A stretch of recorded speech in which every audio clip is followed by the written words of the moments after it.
За сайн мэцхан уу. Өнөөдрийн бичлэгээр Чугонг хүний зохиосон Solo Leveling-ийг үргэлжлүүлэн Daawal хэмээх зохиолч Solo Leveling Ragnarok хэмээх нэртэй вебтун зохиосон юм. Solo Leveling Ragnarok Part 2-д орцгоё.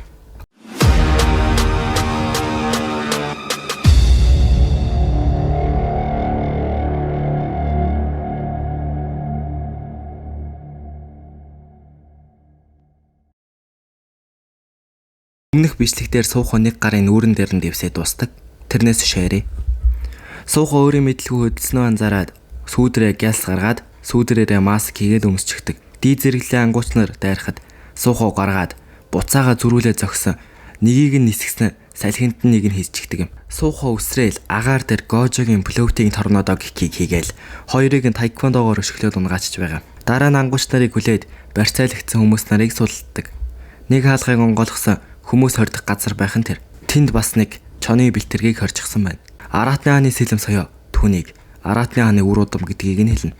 Түүнд уул нь хамгаалагч тавьсан гэж байхад гаднаас нэг мангас орж ирнэ.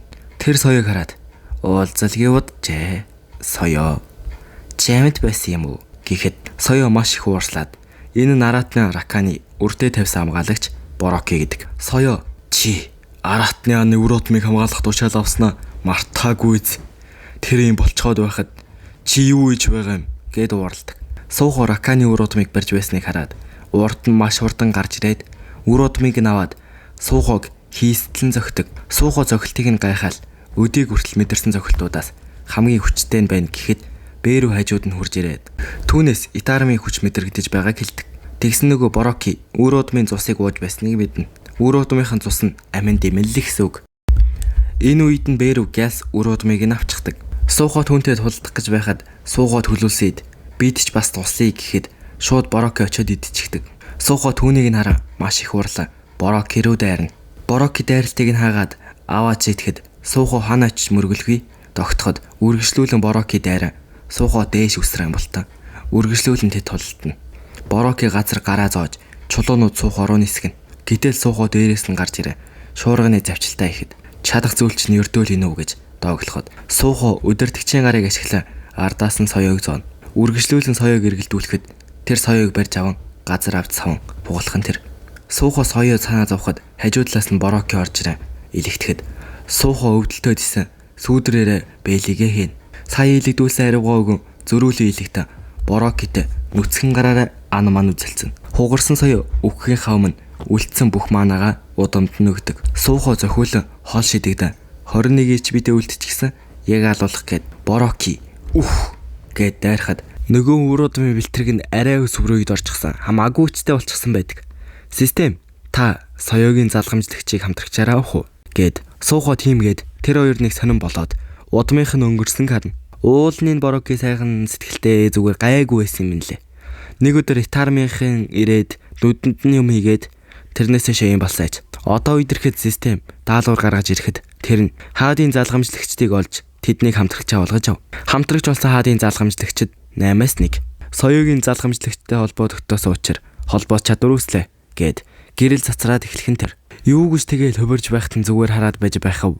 Бороки дайрахад суухаа юу ч болоогүй юм шиг гарын бариад авна. Тэр Аратны хааны үр удамтай нэгдсэн энэ байж. Бороки дайрахад суухаа Аратан уралд байгаа тул Аратан шиг л байж маш халамгай болон дайралтуудаас нь ядах юмгүй болтно. Манай хүн дахин өөр нэг тайквондогийн өшөөлтийн Борокигийн хүч нэмэгдэн хариу дайралтын зохин эцэстэй хүчний ялгаа төрөл зүйлийнх хүм болж төрсөн өөрийгөө буруутгах гэдэг. Сүүдрийн хааны үр удамтай юу яриад юм бэ? Сүүдрийн хаанаас илүү төрөл зүйл гэж энэ ертөнцид байхгүй шүү дээ. Бээрүү тэгэл сүүдрийн хааны үр удамтай чи юу яриад байгаа юм бэ гэж хэлсэн. Бороки гайхаж байхад суухаа агаар дээр гарчихсан. Дахин нэг тайквондогийнхоо өшгөлтийг хийнэ. Майныг тайквондод явдаг байсан баха яг гэж. Секундэд 1 манад зарцуулсан гэсэн тул түүнийг ялаад суухагийн маанаа дуусган тэр. Бороки үхгийнхаа өмнө хүртэл би илүү хүчтэй болох ёстой гэж амандаа бовтонсаар нүднээс нь Итармын хийсэн зүйл нь алга болж эхлэн яагаад хүчтэй болох гэсэн шалтгаанаа сана. Тэр раканы хамгаалж чадаагүй дэ өөрийгөө зүгсэн. Тийм учраас л хүчтэй болохыг хүссэн. Харийн сэтгэлийг нь Итарм ашиглан өөрийн удирдлагад ороо байлгаж байсан юм. Суугаа бээрүү сая соёогийн залгамжлагчийн дурсамжийг халтарсангаа хэлээд хэдэн хүмүүс Борокигийн нүдэнд юм хийж байсан тэд нар Итарм мөн үү гэхэд Итарм өөрөө хөдөлдөггүй туслахуудаа хөдөлгдөг гэдэг. Суухо Итарамын дагуулууд дэлхий дээр байгаа гэдгийг мэдээд илүү их мэдээлэл олохыг хүсдэгч эндээс олж чадахгүй байх гээд Суухо ботход Бэрүү нэг арга бий гэж хэлсэн. Хэрвээ Бэрүү түүний зогцыг идчихвэл дурсамжийг нь харж чадна. Бас Бэрүүгийн манаа нөхөгдөнө. Нэг сумаар хоёр тулай бодно гэсэн үг. Суухо энэ зүйлийг түүний хамгийн ойр дотны хүн болох Соёгийн үр удамд харуулахыг хүсэхгүй байсан тул чамд даатглаа гэж хэлэн сүүдрийн данжин руу орно. Бэрүү дараа нь яагаад Суухог сүүдрийн данжин руу орж ирснийг асууна. Соёгийн задгамжлагч түүнтэй хамтарсан тул түүний орон байргүй байгааг нь харах Суугод хэцүү байгаа тул түүнд сүүдрийн данжинд орон байр олж өгөх гэсэн юм. Систем Соёгийн залгамжлагч өөрт нэр өгөхийг хүсэж байна. Соёгийн залгамжлагчид нэр өгнө үү гэдэг. Мэн Сууго шууд л чи саарл өстэй болохоор саарлаа гээгээд шууд нэрлэлчихдэг. Наав хоёр гэж нэр адилхан нэг хоёлаа таарсан таа шууд анаад байх юм аа. Соёгийн задгамжлагчид нэр нь таалагдсан бололтой. За тэгээд одооноос нэрээр нь саарлаа л гэж дуудаа авчих. Суухо нэг өг саарлагийн эзэмшил нутаг болгочихдаг юм. Суухо Бэрүүгээс саарлаа юу иддэг юм гэхэд бусад амьд бит болон шидэт аратнуудыг идэж чадна гэдэг. Суухо тэгвэл сайн байна гэж бодоод энэ хавар байсан өөрийнх нь цэвэрлэг хідэн шидэт аратнууд байсныг саарлагаар цэвэрлүүлнэ. Саарлаа гоблинуудыг алж байхад системийг гаргаж ирэн баахан төвшөө ихээд баахан даалгавар биелүүлээд авсан юмнуудаа имхэл зэгслээд Суухо энэ бусад хаадуудын залгамжлагчдыг хамтрагчаа болгож ав гэсэн даалгаврыг харахад Бэрүү жинүүд ийм систем байгаагүй хэлнэ. Суухот байгаа систем нь жинүүд байсан системийн муу санааг арилгаад сайжруулсан. Өмнөх бүтээгч хийсэн системийн зорилго нь жинүүгийн хүний биеийг хүчээр хөгжүүлж сүүдрийн хааны сав болгох гэж байсан. Тэр зорилго нь биелэх үед түүнээс ус устна. Гэхдээ өмнөх сүүдрийн өөрийн хүслээр системийн зорилгоос зөрж жинүүг шин сүүдрийн хаан болгосон. За тэгээд соло левлингээ үтсэн бол бидэндээ би жоохон сануулчих. Суухо тэгвэл намайг сүүдрийн хаан болгох гэж байгаа юм бүү гэхэд тийм бишээ. Энэ ертөнцид нэг л сүүдрийн хаан бий гэд систем түүний тохирох зам руу чиглүүлж өгч байгаа. Өмнө нь байгаагүй зүйл нэмэгдсэн бол Сууход тус болохоор нэмэгдсэн хэлнэ. Суухо Борокигийн дурсамжинд Итарамын талаар сэжүүр байсан уу гэхэд Суухогийн хэлсэн дурсамжуудыг харсан ч түүний тархийг угаасан Итарамын дагуулууд байгаагүй. Гэхдээ Бороки цөөвөр чоныг байгуулж өгөөд хүмүүсийг хулгайлуулж байсан нэг хүн байсан. Тэр бүлэгмийн нэр нь Эрэлхийн элч гэж хэлээд тэр бүлэгмийг судлавал илүү ихийг мэдэх байх гэж бодно. Энэ үед нэг ангуучийн утас руу өөр нэг ангууц залгаад уцаар залгасан ангууч нь цөөвөр чоны асуудал чиний хийсэн асуудал өстэй. Ямар асуудал? Цөөвөр чоныг амьтны хүрээлэнгээс харж болно юм өстэй.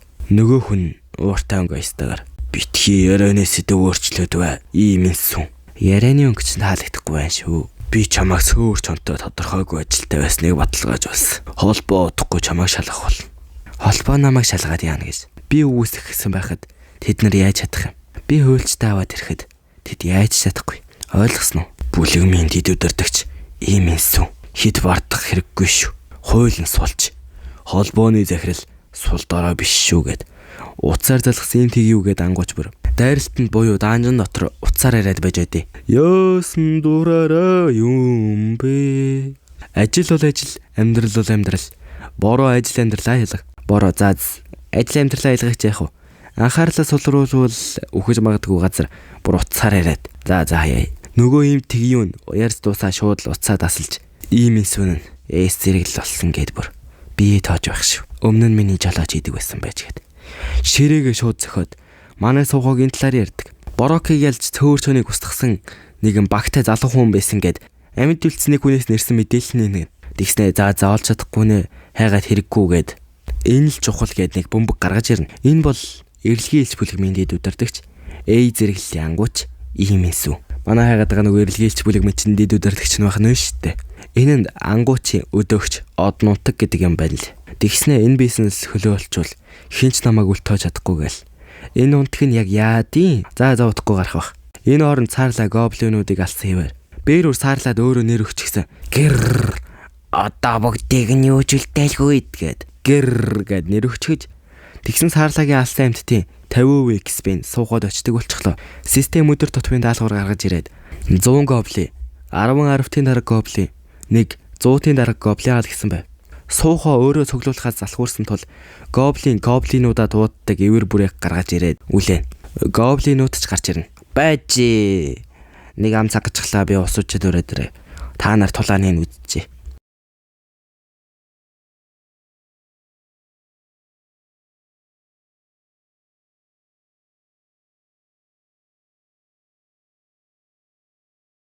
Эцэст нь өдөр тутмын даалгавраа биелүүлээд саарлаа бүр 3 цаг тасралтгүй хийж гисэн ядарчихсан байдаг. Систем шагналаа авах уу гэхэд суухоо нэг зүйлийг гайхаарлаа. Юу болсон бэ гэвэл даалгавар нь биелчихсэн байхад тоо нэмэгдэж тоолсоор байдаг. За миний санаж байгаагаар бол жинүүд өдөр тутмын даалгавар 100 сүнэлт 100 гидсийн давталт 10 км/г гэдэг байсан. Нэг өдөр даалгавраа биелүүлчихэд байхад нэмж тоолоод байхаар нь жинүү бас нэмж хийдэг байхгүй юу? За үргэлжлүүлээ жоох спойлерч гээд байна. Суухоо нуус даалгавар байж магадгүй гэд үргэлжлүүлэн хийхээр болно. Энэ саарлаг хараа бүр эцэст нь нэмж тоолохоо болтол нь хязгаарт нь тултал нь хийсний эцэст болгоно. Энэ бүр саарлаг харалтаа. Суухоо нуус даалгавар байсан байна. Yes гээл саарлаа бүр дэшээ явчлөө. Шагналыг нь харахад энгийн хоёр шагнал дээр нэмэх нь адислалтай рандом хайрцаг. Эсвэл харакцаар рандом хайрцаг. Энэ хоёрын нэгийг сонгох байдаг. Жинүү эндээс миний санаж байгаагаар бол адислагдсан сонгосон гэж би санаад байна. Тэгэд нэг даанчны дэлгүүр авдаг байхгүй. Суухоо бодож байгаад харакцаа хайрцгийг нь авахд вулкан эвэр авлаа гэд бэлээ өгдөг. Энэ нь бүр нэлийн хүчтэй байх ба 40 нэмэхтэй имиж. Бас дээрэс нь файсик дайралтын хүчийг 30%-аар нэмнэ. За манай үзэгчид эмэйл тоглолтыг бол ойлгоно дөө. Өөр нэг зүйл нь чөтгөр залгийгч хийж байх ба энэ нь чөтгөр халах тусам илүү хүчтэй болно. Энэ вулканы өвөр гэдэг нь болохоор вулкан гэдэг чөтгөр нь болохоор суухоо чөтгөрийн цайзд болохоор хэдгээр давхар дээр билээ нэг вулкан гэдэг чөтгөртэй таард нэг амар том биетэй тэгснэ нэг бүдүүн тэгснэ нэлээ урдан тэр л байх шиг байна л та. Суухоо бэлигээ дуршиж үзээл.